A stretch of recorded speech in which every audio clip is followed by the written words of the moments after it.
Bismillahirrahmanirrahim. Alhamdulillahirabbil alamin wassalatu wassalamu ala asyrafil anbiya'i wal mursalin wa ala alihi wa sahbihi ajma'in. Subhanaka la ilma lana illa ma 'allamtana innaka antal alimul hakim. Rabbi shrah li sadri wa yassir li amri wahlul 'uqdatam min lisani yafqahu qawli. Amma ba'd.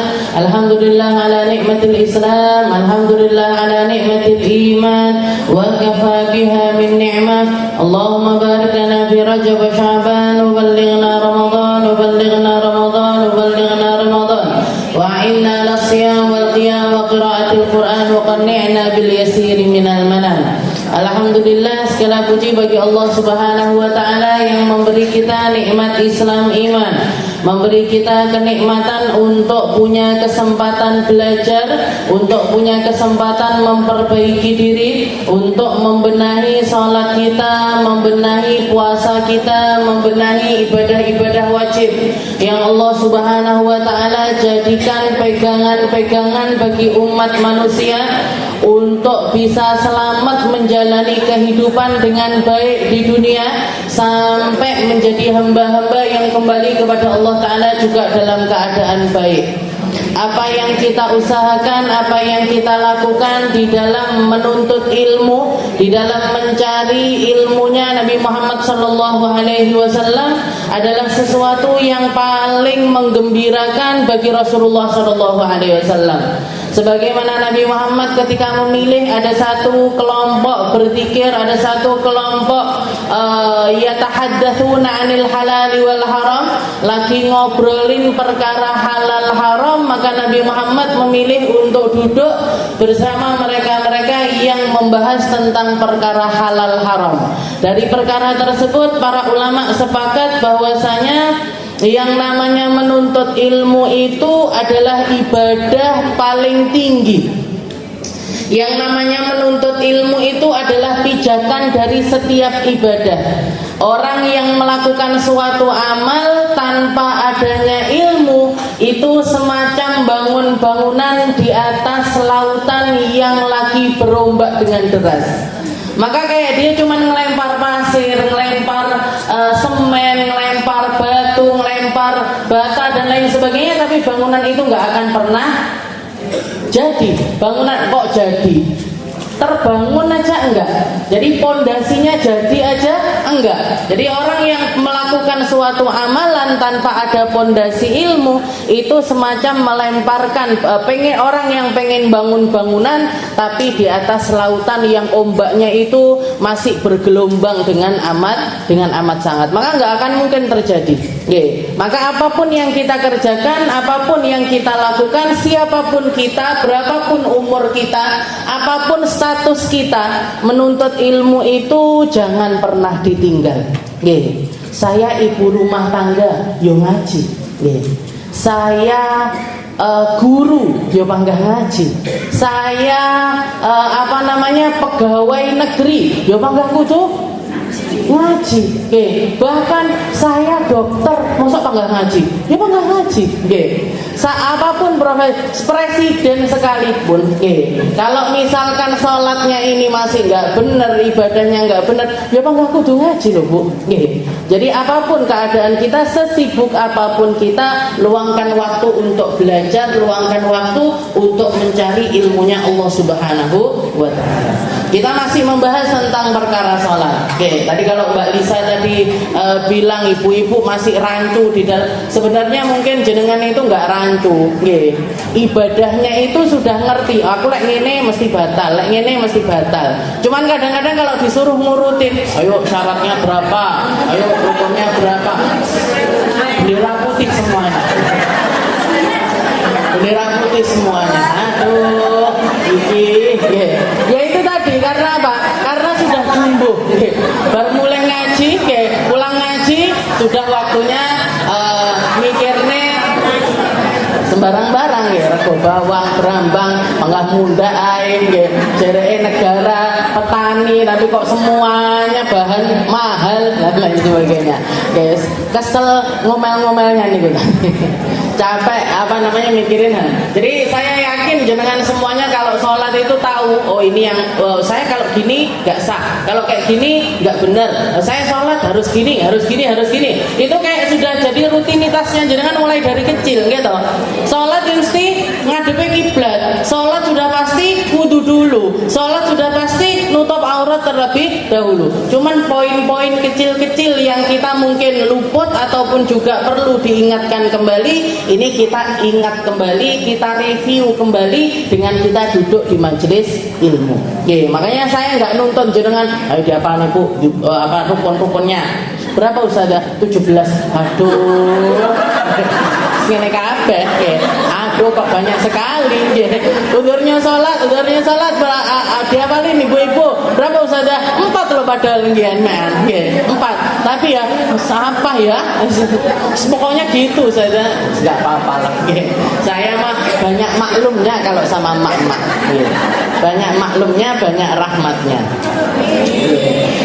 Alhamdulillah, kita lanjutkan pembahasan kita. Kalau di minggu-minggu yang lalu kita bahas tentang syurut sihhatis shalah, syarat sahnya salat.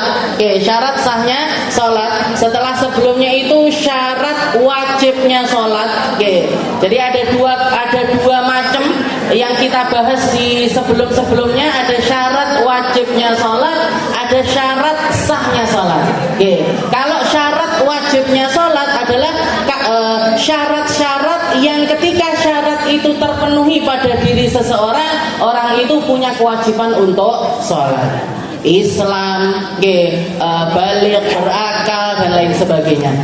Setelah itu, sedangkan yang kita bahas adalah syarat sahnya sholat. Syarat sahnya sholat, sesuatu yang harus kita jaga adanya mulai dari awal sholat sampai akhir sholat. Dan itu dimulai dari persiapan kita untuk masuk ke dalam sholat itu sendiri. Jadi sebelum sholat, syarat-syarat ini tadi harus kita tepati dulu. Sudah ada apa belum? Sudah ada apa belum? Kalau belum, maka belum bisa kita untuk masuk ke dalam sholat. Tapi kalau misalkan sudah ada, hal tersebut harus kita jaga sampai akhir sholat kita. Yang pertama kemarin sudah kita bahas adalah dukhulul waqt. Seperti yang dikatakan oleh Allah Subhanahu wa taala, innas salata kanat 'alal mu'minina kitaban mauquta. Salat ini, untuk ibadah salat ini adalah sebuah ibadah yang memiliki waktu. Gak bisa kita melaksanakan di luar waktunya atau sebelum masuknya waktu tersebut. Nggak boleh dilaksanakan sebelum masuknya sholat, juga nggak boleh dilaksanakan sampai keluar dari batasan waktu sholat. Makanya dikatakan sholat ini adalah ibadah. Sholat ini adalah ibadah yang jadi ketika kita Allah Subhanahu wa taala ketika mengisra mi'rajkan Nabi Muhammad sallallahu alaihi wasallam sampai ke langit ke-7, setelah itu mendapatkan perintah untuk melaksanakan salat 5 waktu. Perayaan Isra Mi'raj itu adalah sebuah perayaan yang dirayakan oleh umat muslim sepanjang hari, sepanjang tahun. Jadi bukan sesuatu yang Rejab berarti Rejepan. Jadi perayaan Isra Mi'rajnya itu dirayakan oleh semua muslim setiap harinya sepanjang tahun. Bukan seperti puasa yang identik dengan Ramadan, bukan seperti zakat yang juga identik dengan Ramadan, bukan seperti haji yang harus di masa haji di bulan Dzulhijjah. Tapi kalau urusan sholat, ini ibadah yang sepanjang tahun, sepanjang hari harus kita laksanakan. Makanya ibadah ilmunya sholat itu juga ilmu yang tertinggi. Ilmu paling afdol sebelum kita mempelajari macam-macamnya ilmu, ini yang paling harus kita mantepin adalah ilmu tentang sholat. Jadi dukhulul waqt, yang pertama syaratnya adalah masuknya waktu sholat. Gak boleh sholat duhur sebelum adzan duhur, gak boleh. Setelah masuk waktu asar juga gak boleh. Kalaupun misalkan terlewat sebuah udzur yang terjadi kepada kita, maka itu masuknya di dalam rukhasus sholat. Jadi rukhsah atau keringanan-keringanan di dalam sholat. Nah, sekarang yang kedua yang juga minggu lalu sudah kita bahas adalah istiqbalul qiblah atau menghadap ke arah kiblat. Jadi sholat, sebelum masuk sholat itu harus pastikan, oh sudah adzan apa belum? Sudah. Nah, sekarang mau sholat, mana ini arah kiblatnya? Kalau kita di masjid ya berarti arahnya bareng sama jamaah mana ngadep, kita ngadep ke sana. Misalkan jenengan mampir di satu masjid yang enggak istilahnya jarang-jarang untuk datang di situ, kelihatan ada masuk terus enggak ada mihrabnya, enggak ada kelihatan sesuatu, cuman bangunan kotak gitu aja. Mana ini ya arah kiblatnya? Oh, orang-orang ngadepnya ke sana. Nah, jenengan ikuti aja. Jenengan ikuti aja. Enggak, kok wong-wong kok ngadep kono, kok kayak enakan ngadep sana. Gimana ini? Enggak boleh. Jadi harus satu tujuan. Katanya Nabi Muhammad SAW, "Idza qumtum ila shalah fa'asbighul wudu." Fa'asbighul wudu tsumma istaqbilil qiblah fakabbir. Katanya Nabi Muhammad SAW, kalau kalian mau melaksanakan salat, kalau kalian sudah berdiri untuk melaksanakan salat, fa'asbighul wudu, sebelumnya ratakan dulu wudunya, sempurnakan dulu wudunya, tsumma istaqbilil qiblah, kemudian arahkan badanmu ke arah kiblat, fakabbir, baru setelah itu takbirlah kamu. Nah, ini menunjukkan kalau wudu itu adalah sebuah kewajiban, ngadep kiblat juga adalah sebuah kewajiban. Jadi walaupun fa'ainama tuwallu fatamma wajhullah, di dalam Al-Qur'an dikatakan kamu itu ngadep kemana aja sebenarnya bisa menjadi penghadapanmu kepada Allah Subhanahu wa taala. Kita kalau ngomongin zatnya Allah taala, Bu, kita kalau ngomongin tentang Tuhan kita, zatnya Allah Subhanahu wa ta'ala, itu nggak boleh terbesit di dalam diri kita satu sifat pun, atau satu ciptaan pun, atau satu zatnya Allah ta'ala itu yang sama dengan manusia, itu nggak boleh ada. Nggak boleh terbesit di dalam diri kita. Apa yang ada pada manusia ini ada pada Allah ta'ala, atau apa yang ada pada makhluk ini ada juga kepada Allah ta'ala. Nggak boleh. Kayak misalkan manusia, kita ini butuh tempat. Kita ini manusia ini butuh tempat. Maka sifatnya Allah ta'ala yang menciptakan tempat, dan Allah ta'ala nggak butuh tempat. Manusia butuh waktu, butuh ruang, butuh masa. Allah Ta'ala yang menciptakan itu semua, dan Allah Ta'ala enggak butuh dengan itu semuanya. Makanya di dalam Al-Quran, kenapa kok kita itu ngadep ke arah kiblat? Bukan tentang Allah Ta'alanya, tapi tentang manusianya.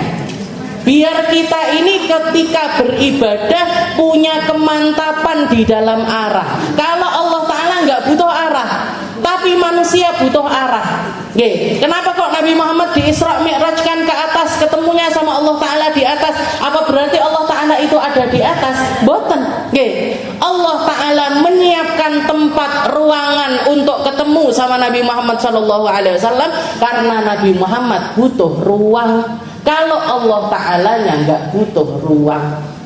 Makanya di dalam penghadapan kiblat ini, di dalam ayat sebelumnya, ketika Allah Ta'ala memerintahkan Nabi untuk bergeser dari Masjidil Aqsa ke Masjidil Haram, itu Allah Ta'ala, fa'ainama tuwallu fatamma wajhullah. Kalian itu sebenarnya madhep mana aja bisa madhep kepada Allah Ta'ala. Tapi urusan sholat, urusan ibadah yang namanya sholat, itu punya ketentuan tertentu yang harus kita patuhi. Kenapa? Karena Nabi Muhammad mematuhi aturan tersebut, maka kita patuh dengan aturannya Nabi. Karena urusan sholat, katanya Nabi, "Shollu kama ra'aitumuni usolli." Sholatlah kalian sebagaimana kalian itu melihat aku melaksanakan sholat. Makanya kalau jenengan ketemu sama orang-orang ataupun ustadz-ustadz ataupun penceramah-penceramah yang mengentengkan urusan salat, nggih, ngentengin urusan salat, sing penting atine nyambung. Nggih, ndak usah salat, ndak kudu salat. Nggih, ndak kudu salat. Yang salat itu level imannya masih kerece-kerece. Nanti kalau sudah tinggi ilmunya nggak perlu salat. Itu kiainya kiai sesat. Itu kalau ada ustadz ngomong kayak gitu, itu ustadz yang sesat. Nabi Muhammad sampai akhir sholat, Bu, wasiatnya sampai akhir as-shalah, sholat itu jadi wasiat sampai akhirnya Nabi Muhammad. Jadi kalau ada orang mengatakan kemana aja ini kita ngadep Allah Ta'ala, gak kudu, sholat itu gak kudu. Yang penting hati kita nyambung. Ayo sini keblinger ini. Ini keblinger. Mesti ngajinya gak neng ribat Aisyah mesti. Ngajinya gak sing kleber. Jadi istiqbalul kiblat. Jadi salah satu syarat sahnya salat adalah ngadep ke arah kiblat. Bukan karena Allah Ta'alanya yang ada di arah kiblat, enggak. Bukan karena Allah Ta'alanya hanya ada di arah kiblat, enggak. Fa aina matwallu fatamu. Kita di mana aja, di belahan bumi manapun, bahkan di luar angkasa sekalipun, kita tetap bisa ngadep sama Allah Ta'ala. Tetap bisa ngadep sama Allah Ta'ala. Tapi urusan sholat ada aturan-aturan konkret yang harus kita hadirkan agar kita ini jadi orang-orang yang mengikuti jalannya Nabi Muhammad Sallallahu Alaihi Wasallam. Berarti astronot wajib sholat, wajib. Dia di atas bulan sana, misalkan tinggal di Mars selama sebulan apa 2 bulan, terdampar di planet mana gitu, Merkuri apa di planet Mars, apa wajib sholat? Wajib. Kalau nggak ada air, tayamum. Nggak ada air, nggak ada debu juga. Misalkan ternyata apa ya? Ini apa? Bulat. Planetnya ini ternyata nggak ada debu sama sekali. Gimana ini? Ya udah, sholatnya sholat hormatul waqt, wudunya atau toharahnya pakai cara faqidut tahurain. Nggak pakai wudu, nggak pakai tayamum, langsung sholat aja. Jadi orang ini, manusia ini tetap bisa sholat dalam keadaan apapun, dalam kondisi bagaimana. Terus waktunya sholat ngikuti negara dari mana dia naik. Nah, jadi dia naiknya misalkan dari Tulungagung, ya sudah pakai jamnya Tulungagung. Sayangnya Tulungagung nggak enak. Nanti kita bikin. Istiqbalul kiblat. Jadi ngadep ke arah kiblat. Yang kemudian yang ketiga, at-taharah 'anil hadatsain. Yang ketiga yang harus kita hadirkan juga, yang harus kita pastikan adalah orang sebelum masuk ke dalam sholat harus suci dari 2 hadas. Harus suci dari 2 hadas, hadas kecil maupun hadas besar. Orang masih berhadas besar sholat nggak sah sholatnya. Orang masih berhadas kecil sholat juga nggak sah sholatnya. Begitu juga dengan tawaf. Tawaf sama, sholat sama tawaf ini sama. Banyak kejadian di mana orang-orang ketika di Mekah kesulitan untuk wudhu, karena kamar mandinya jauh, tempat wudhunya jauh, tengah-tengah tawaf batal, tidak mau ngomong sama mutawifnya, panggah diterus nih wudhunya, tetap diteruskan tawafnya. Gimana ini? Hukum tawafnya ini gimana? Yang setelah batal nggak dianggap. Yang setelah batal, dia nggak sah tawafnya dia. Misalkan dia sudah muter 2 kali, putaran ketiga kentut, batal. Gimana ini? Ya sudah, keluar dulu wudhu, ngambil wudhu, baru kembali lagi, tinggal nerusin aja.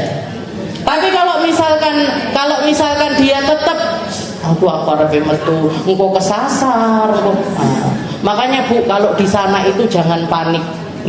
Kalau di sana itu jangan panik, hatinya yang dengang, hatinya yang pasrah, insya Allah nggak hilang. Saya ngilang ini biasanya kebupuhan malah, terlalu bupuh atau gimana. Nah, jadi sholat ataupun tawaf itu harus suci dari 2 hadas. Dikatakan Allah Subhanahu wa taala mengatakan ya ayyuhal muzammil.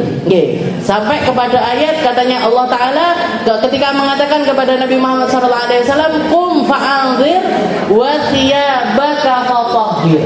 Katanya Allah Ta'ala, wahai Muhammad, pergilah kamu untuk mengingatkan orang-orang, wa thiyabaka fatahhir, dan gunakan pakaian yang suci. Wa thiyabaka fatahhir. Maka Nabi Muhammad adalah orang yang paling pinter di dalam bersesuci dan orang yang paling menjaga kesucian. Orang yang paling pintar di dalam bersesuci dan orang yang paling menjaga di dalam kesucian dirinya. Jadi at-taharah 'anil hadatsain, membersihkan diri dari dua hadas. Kalau lagi berhadas besar berarti wajib mandi dulu. Kalau berhadas kecil berarti cukup dengan berwudu saja. Cukup dengan berwudu. Falau shalla biduni taharah walau nasiyan lam tasih. Orang yang sholat tanpa punya wudu meskipun lupa. Lupa ini gimana Ustazah? Misalkan gini, aku mang batal opo enggak? Aku mang batal opo enggak? Saya tadi ini wudhu saya masih ada apa enggak? Lupa. Lupa. Masih punya wudhu atau enggak? Dan enggak mau review ke belakang, enggak mau nginget-nginget kejadian sebelum yang sebentar ini tadi. Istilahnya sebelum dia mau sholat ini tadi ngapain, dia enggak mau nginget, langsung melaksanakan sholat. Gimana hukum sholatnya? Enggak sah. Kenapa? Karena sudah pasti dia selama sholat itu hatinya selalu bertanya-tanya, aku mang duwe wudu apa enggak? Nah ini yang membuat sholatnya ini tadi enggak sah. Terus gimana caranya? Kalau misalkan kita lupa punya wudu atau enggak, ini gimana caranya? Apa yang harus kita lakukan? Jenengan tilik sebentar ke keadaan sebelum bertanya-tanya itu tadi. Oh saya tadi berangkat ke masjid. Sebelum berangkat ke masjid saya ke kamar mandi dulu wudu. Saya sebelum berangkat ke masjid saya ke kamar mandi dulu wudu. Baru setelah itu berangkat ke masjid. Berarti apa? Maka pada saat itu yang pasti pada diri orang ini tadi adalah baqa'ut taharah. Adanya wudu. Berarti dia sedang dalam keadaan wudu. Tapi mang kepento apa enggak ya? Salaman karo bapak apa enggak ya? Kalau enggak ada. Jadi ketika dia nginget tadi kepentot apa enggak? Oh enggak kok, saya enggak kentut. Tadi salaman sama suami apa enggak ya? Oh enggak kok, saya enggak salaman sama suami. Berarti apa? Yang pasti, yang tersisa pada diri orang ini yang yakin adalah dia dalam keadaan suci. Maka ketika seperti itu silahkan langsung sholat. Silahkan langsung sholat. Jadi boleh langsung sholat. Kenapa? Karena yang terakhir yang dia ingat adalah keadaannya yang suci. Tapi kalau misalkan dia ingat-ingat, oh tadi saya berangkat ke masjid, tapi saya belum ke kamar mandi. Tapi saya belum ke kamar mandi. Saya dari rumah niat untuk wudhu, ke kamar mandinya di masjid. Berarti apa? Berarti yang paling akhir dari keadaan orang ini tadi adalah dia dalam keadaan belum suci. Maka berarti apa yang harus dilakukan? Wudu dulu, baru setelah itu sholat. Jadi review sedikit. Kita lihat, kita tilik sebentar keadaan kita sebelum lupa itu tadi. Kalau yang terakhir keadaannya adalah suci, maka suci. Kalau keadaan yang terakhir adalah enggak suci, maka berarti wajib untuk berwudu. Jadi ngambil yang yakin. Jadi semua keadaan, semua kaidah di dalam ilmu fikih itu sebenarnya ngambil yang yakin, tinggalkan yang ragu. Ambil yang yakin, tinggalkan yang ragu. Sama kayak jenengan kalau lupa di dalam rakaat. Memang manusia ini kan salah satu identitasnya gampang lali. Sholat aja loh yang cuman 4 rakaat. Iki mang telu apa loro. Iki mang loro apa telu. Lupa. Apalagi tawaf.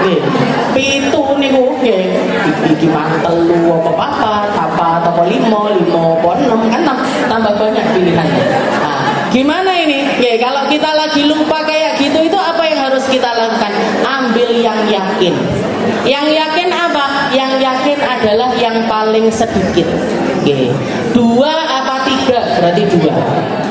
3 apa 4? Berarti 3. Oke. 3.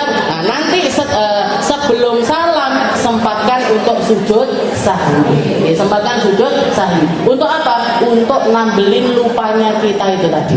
Oke. Walaupun misalkan ternyata benar, oke, 2 apa 3? 2. Ngambil yang 2. Dan memang ternyata kita ada di rakaat ke-2. Pas waktu salam nanya, "Lah kumah rakaatku piro?" "Papa kok bener." Oke. Tapi kenapa kok sujud sahwi? Iya tadi di tengah-tengah ragu-ragu. Tengah-tengah ragu-ragu. Tapi jangan keseringan ya Bu. Jangan keseringan. Nanti jangan setiap hari sujud sahwi akhirnya. Makanya sebelum sholat itu ditoto atine, ditoto.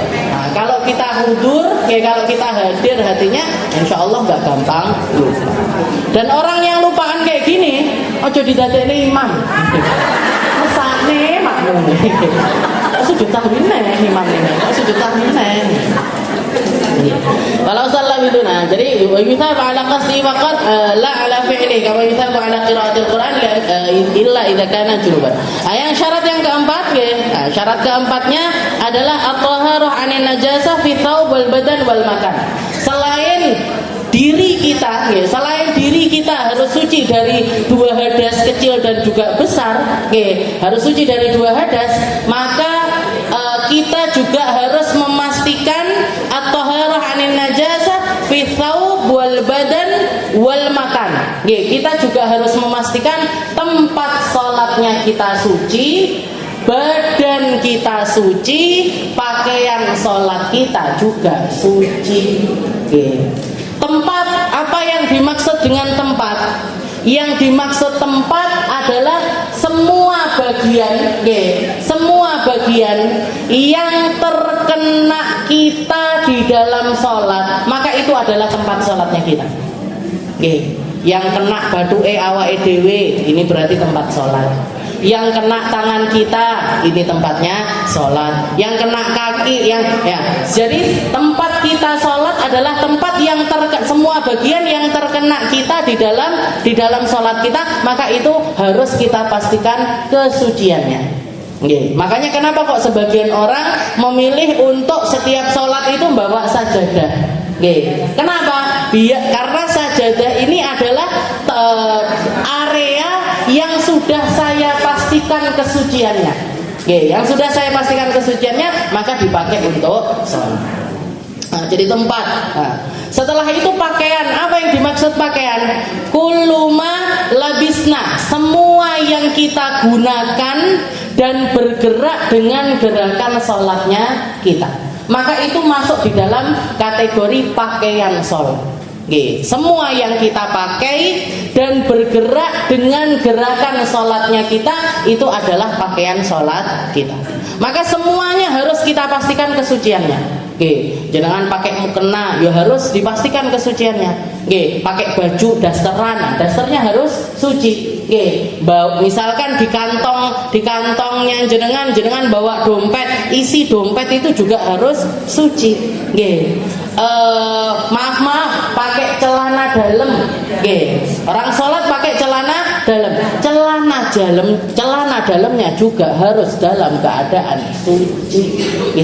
Kalau dilihat ketika ke kamar mandi sebelum wudhu itu tadi dilihat, oh celana dalam saya kena keputihan misalkan, ada kuning-kuningnya, ada keruh-keruhnya, saya lagi keputihan atau lagi banyak keluar lendir-lendir. Gimana ini? Ketika mau sholat bisa nggak dipakai celana dalamnya? Nggak bisa.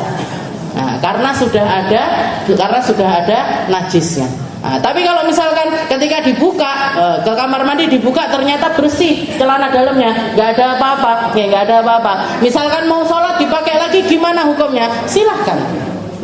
Yang penting ketika kita dalam keadaan sholat itu semuanya harus dalam keadaan suci. Jadi tempatnya harus suci, pakaiannya harus suci, badannya juga harus suci. Dan termasuk kebersihan badan ini area-area yang agak dalam atau enggak kelihatan. Kayak mulut, area mulut ini juga harus dalam keadaan suci. Misalkan ada orang mau sholat, ketika perjalanan mau sholat, dia mahnya lagi kambuh, sudah wudhu, perutnya mules, perutnya sakit, akhirnya muntah. Akhirnya muntah, otomatis area mulutnya ini kan berarti najis atau lagi dalam keadaan ada najisnya. Gimana ini? Saya mau sholat, boleh nggak langsung sholat? Nggak bisa, harus dibersihkan dulu. Minimal kumur-kumur. Jadi dikumuri dulu sekali, 2 kali. Yang ketiga kok airnya ini sudah bersih, nggak ada campuran sama muntahnya lagi, berarti sudah bersih. Silahkan masuk ke dalam sholat. Jadi termasuk di antara yang harus kita pastikan kesuciannya adalah area mulut kita, area hidung kita, area mata kita, dan area telinga kita. Nah, ini juga harus dipastikan kesuciannya. Cuman kalau dari hidung atau sesuatu yang keluar dari hidung ataupun juga telinga, itu kan selama bukan darah, bukan nanah, nggak najis. Maaf, upil itu nggak najis. Upil itu nggak najis. Atau apa namanya? Kalau lagi pilek, ingus, selainnya itu pas waktu keluar, gimana ini saya sholat mueler terus saja. Gimana ini hukum sholatnya? Sah. Makanya yang definisinya najis itu segala sesuatu yang tidak dimaafkan syariat. Kalau segala sesuatu yang menjijikan yang tidak dimaafkan oleh syariat, nggak semua yang menjijikan itu najis. Nggak semua yang kotor itu najis. Nggak semua yang kotor itu najis. Tapi ada najis-najis tertentu yang memang dianggap najis, di situ yang bikin sholat kita ini batal. Nah, termasuk yang paling membatalkan adalah nanah. Nanah itu najis hukumnya. Darah itu juga kalau banyak hukumnya najis. Kalau sedikit dan punyanya sendiri itu nggak dianggap najis. Sedikit itu seberapa? Sedikit itu 1 koin. Sekoin gini. Jadi misalkan jenengan lagi sholat punya jerawat besar di sini, tengah-tengah sholat meledos. Tapi isinya cuma darah aja, nggak campur sama nanah misalkan. Kalau campur sama nanah berarti harus dibersihkan. Harus langsung dibersihkan, ngambil tisu, diginikan, harus langsung. Tapi kalau misalkan atau jangan jerawat, mimisan misalkan. Tengah-tengah sholat mimisan. Sedikit tapi sedikit, kalau diukur nggak sampai 1 koin darahnya ini. Gimana hukum sholatnya? Nggak apa-apa, nggak batal. Jadi bawa najis itu kalau memang banyak, kalau untuk darah kalau memang banyak dan juga bukan punyanya sendiri, banyak punyanya sendiri batalin sholat. Sedikit punyanya orang lain ini langsung batalkan sholat. Kalau nggak langsung dibersihkan, kalau langsung dibersihkan juga nggak membatalkan sholat. Jadi at-taharah 'anil najasah fi thawb wal badan wal makan, atau wal malbus wal mahmul wa illam yataharraf.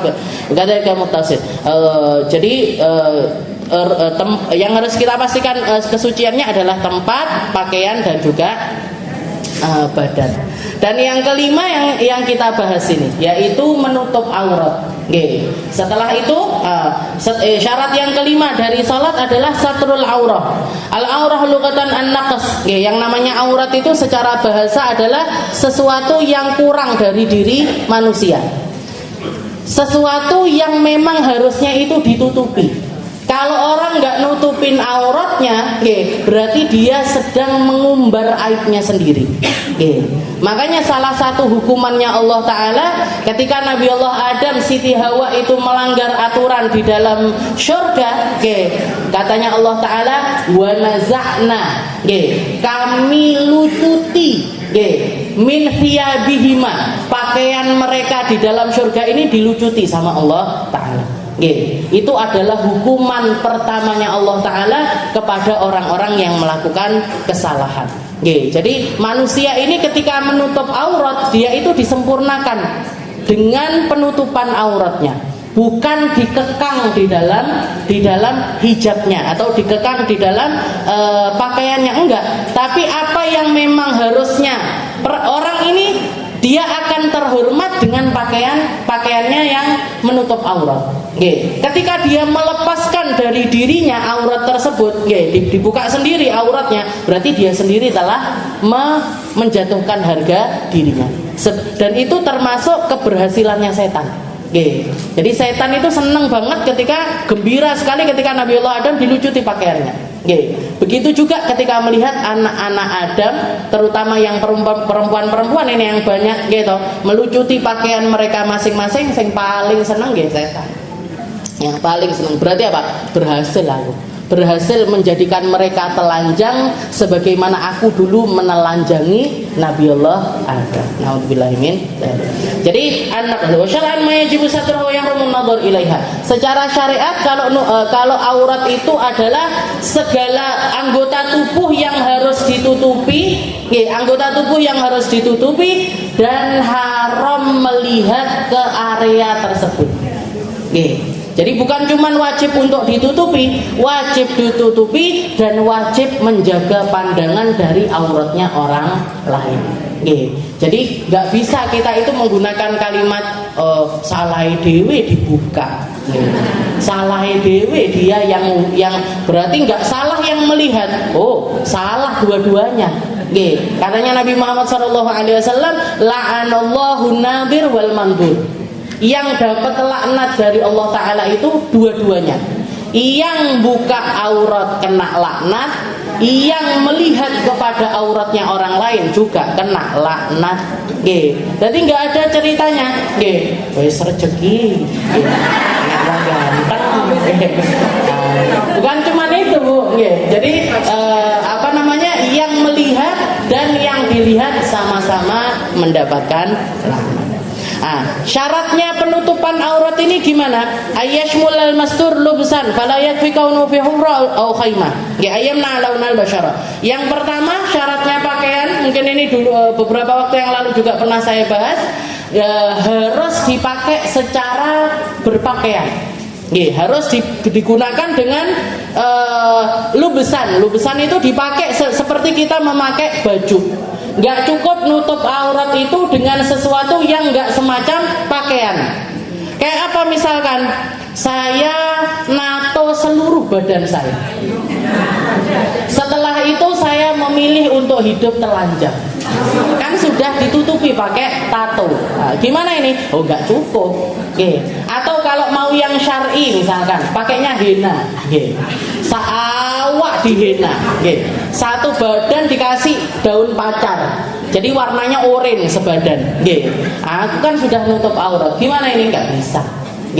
Jadi penutupan aurat itu harus sesuatu kain dipakai, harus, atau bahan lainnya itu digunakan, atau masuk ke lubang. Ini contoh seperti itu. Wa yamna launal basyara. Terus setelah itu yang kedua adalah syarat pakaian yang kedua, nutupi warna kulit. Jadi kalau misalkan kita mau tahu baju saya ini sudah benar apa belum, jilbab saya ini sudah benar apa belum, mukena saya ini sudah benar apa belum, jenengan lihat begitu dipakai, warna kulitnya kelihatan apa enggak. Atau kalau biasanya kalau bagian jilbab antara rambut sama telinganya masih kelihatan apa enggak? Kalau masih kelihatan, kupingnya sek nerawang ketok, rambutnya masih kelihatan semuanya. Gimana ini? Berarti jilbabnya ini tadi gimana? Belum menutupi aurat. Belum, syaratnya penutupan aurat itu tadi belum sah. Jadi itu syaratnya. Mukena juga gitu. Orang Indonesia ini kan banyak suka pakai mukena warna putih. Padahal kain warna putih kalau enggak yang kualitasnya bagus itu seringkali koyok saringan tahu, tipis dan transparan. Saya sering melihat orang Indonesia bahkan umrah itu kan sukanya pakai putih-putih. Maaf, makanya orang-orang sana itu banyak manggil orang Indonesia itu Siti Rahmah. Nah, Siti Rahma kalau dipanggil kayak gitu, itu ejekan, Bu. Nggih. Itu bukan penghormatan sama perempuan, bukan, itu ejekan. Nggih. Kalau dipanggilnya yang benar, mereka akan lihat kalau orang-orang luar-luar dipanggilnya ya hajjah, ya hajjah, ya hajjah. Nggih, dipanggilnya hajjah, hajjah. Tapi orang Indonesia banyak dipanggil Siti Rahma. Indonesia, Malaysia, Singapura sama ini kembar. Nggih. Brunei dan lain sebagainya. Siti Rahma itu ejekan. Nggih. Kenapa kok dipanggilnya Siti Rahma? Karena mereka sering pakai baju putih dan baju putihnya itu nerawang. Nggih. Saya itu melihat sendiri, baju putih-putih dari ujung kepala sampai kaki. Nggih. Bahkan seringkali bawahnya celana, atasnya atasan seperti itu. Maaf, tali beranya kelihatan. Tali celana dalamnya kelihatan, rambutnya nusuk-nusuk di luar. Nah, ini gimana ini hukumnya penutupan auratnya? Nggak sah, nggak sah. Jadi yang dimaksud dengan nutupi aurat itu adalah nutupi warna kulit. Nutupi warna kulit. Tapi saya pengen dapat kesunahannya pakai warna putih. Jenengan kalau umroh haji, karena orang banyak, silahkan pakai putih. Silahkan pakai putih. Tapi kalau bisa dilapisi pakai warna yang lainnya. Saya dulu haji pakai putih dia. Pakai putih, tapi di atasnya pakai gamis hitam. Putihnya biar apa? Putihnya biar dapat kesunahan. Tapi di luarnya pakai hitam biar apa? Biar nggak kelihatan warna kulitnya. Jadi sumuk tapi sadar, yang namanya ibadah itu semuanya sumuk. Sumuk di luar dan sumuk di dalam. Tapi pahalanya besar. Kalau sing dieling-eling pahalanya nggak kira berat. Aura. Jadi ayam nak launal basyara. Jadi diingat-ingat itu. Jadi nutupi area warna kulit kita. Kalau ketutupan sempurna berarti sah. Kalau nggak sempurna penutupannya, kok seketok ya, ininya. Ganti pakai yang lainnya. Nanti disortir, mukena-mukenanya yang putih-putih itu. Jangan lihat kalau nerawang dibuat aja, jangan dibuat juga, dipakai apa, sedekahkan ke orang lain yang ngerti ilmu. Tapi kalau orang ngerti ilmu itu sebenarnya mesti punya cara, untuk nutupi. Saya pernah punya mukena, agak tipis, berwarna agak tipis. Kalau dipakai itu rambut di kepala itu nusuk-nusuk, kelihatan terus nusuk-nusuk. Terus gimana? Apa mukenanya saya buang? Boten, Bu. Tapi Kak, saya setiap kali pakai mukena itu untuk sholat, di atasnya mukena ini saya kasih jilbab lagi. Jadi mukenaan, habis itu di atasnya pakai jilbab lagi. Biar apa? Biar yang nusuk-nusuk ini tadi nggak nggak mengganggu sholat. Jadi aurat. Dan auratnya laki-laki sama perempuan ini beda. Auratnya laki-laki sama perempuan beda. Kalau laki-laki, kita bahas laki-laki dulu. Auratnya laki-laki fil khalwah as-sawatan. Kalau laki sendirian bersama dirinya sendiri, tetap ada auratnya. Perempuan juga sama, auratnya juga sama. Jangan kalau lagi sendirian di kamar mandi sendirian, apa nggak ada aurat? Ada. Auratnya jenengan adalah bagian depan sama belakang dari kemaluan. Makanya saya nggak menyarankan naruh kaca, apalagi yang besar di kamar mandi. Buat apa itu sebenarnya? Saya banyak nemuin biasanya di hotel-hotel. Saya nggak nyarankan itu. Di kamar mandi dikasih kaca yang besar. Kalau kaca kecil cuman buat apa, naruh apa, buat kelihatan, itu nggak masalah. Tapi kalau kaca besar seperti itu nggak saya sarankan. Kenapa? Karena sebenarnya kita dengan diri kita sendiri ada auratnya. Ada auratnya, yaitu kubul dan juga dubur. Kemaluan depan sama kemaluan belakang. Ini harus langsung, nggak boleh kita lihat, nggak boleh kita pentelengi. Kalau nggak ada hajat. Kalau ada hajat nggak masalah. Kalau ada hajatnya, bahkan ngelihat kemaluannya orang lain nggak masalah. Kayak Bu Dokter, Pak Dokter, ada pasien, aurat Bu. Tapi dia spesialis kelamin. Spesialis kelamin tapi aurat. aurat. Gimana ini? Nah, nanti pasiennya bingung. Nah, atau dokter yang bantuin lahiran. Nah, ini kalau memang ada hajat nggak masalah ngelihat. Tapi kalau nggak ada hajat, kita sendirian pun nggak boleh iseng-iseng. Jalan delok aku. Aku piye? Yang depan gimana, yang belakang gimana? Nggak boleh. Nah, ketika Rasulullah SAW berpesan kepada Sayyidina Ali, ihfad auratak illa min zaujatik. Katanya Rasulullah kepada Sayyidina Ali, wahai Ali, jaga auratmu, jangan pernah kamu lihat kecuali istilahnya illa min zaujatik, kecuali yang boleh melihat hanya pasanganmu sendiri. Selain itu nggak boleh, bahkan diri kita sendiri nggak boleh. Ketika ada seorang sahabat nanya sama Nabi Muhammad SAW, ya Rasul, kalau inna qauman, kalau misalkan ada satu kelompok orang, ba'duhum min ba'd, laki-laki sama laki-laki atau perempuan sama perempuan, ini gimana ini auratnya mereka ini seberapa? Katanya Nabi Muhammad, idza stata'ta alla tarayyanna, sebisa mungkin jangan kamu melihat kepada auratnya orang lain. Sebisa mungkin di sini maksudnya adalah tidak boleh. Meskipun laki-laki sama laki-laki, perempuan sama perempuan, tetap ada aurat di antara mereka. Kalau laki sendirian ya Rasul, sahabat tersebut nanya lagi, kalau laki sendirian ya Rasul, katanya Nabi Muhammad, innallaha ahaqqu ayyustahyamin. Kita pun sebenarnya lagi sendirian itu harusnya tetap punya malu kepada Allah Subhanahu wa Ta'ala.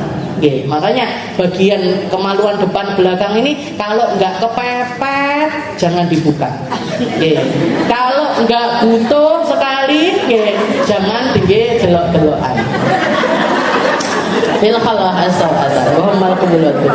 Kalau di dalam sholat, laki-laki di dalam sholat dan juga bersama perempuan yang maharim, perempuan yang mahram sama dia, depan ibunya, di depan kakaknya, di depan adiknya, di depan bibinya, warijal, ataupun juga bersama laki-laki, ma baina surrah war rukbah. Auratnya mereka adalah antara pusar sampai lutut.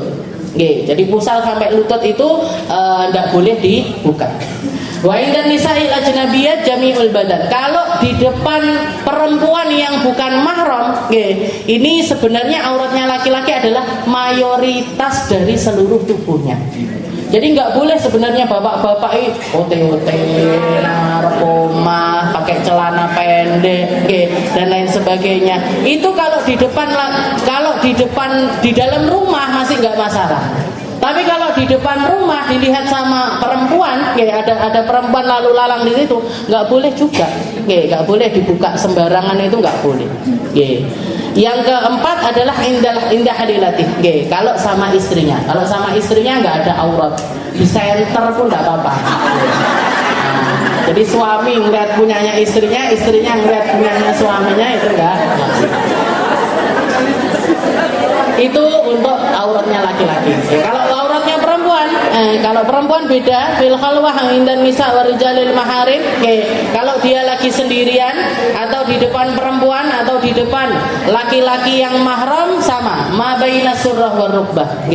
Ma baina surrah war rukbah. Kalau ketika sendirian sama sauatan, kemaluan depan, kemaluan belakang itu harus ditutup. Wa indan nisa'il fasiqat wal kafirat. Nah, ini yang mungkin jarang orang tahu.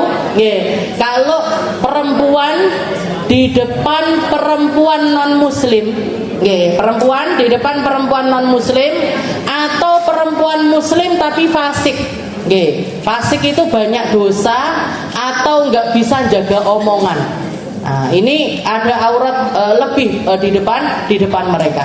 Jadi kalau jenengan punya teman non muslim perempuan atau punya teman muslimah tapi jarang-jarang sholat, jarang-jarang puasa, istilahnya nggak multazimah, nggak ngecakne aturan-aturan agama, maka kita di hadapan mereka punya aurat lebih, yaitu malayabdu indal mihnah, yaitu hanya boleh membuka bagian yang biasa terbuka ketika kita kerja.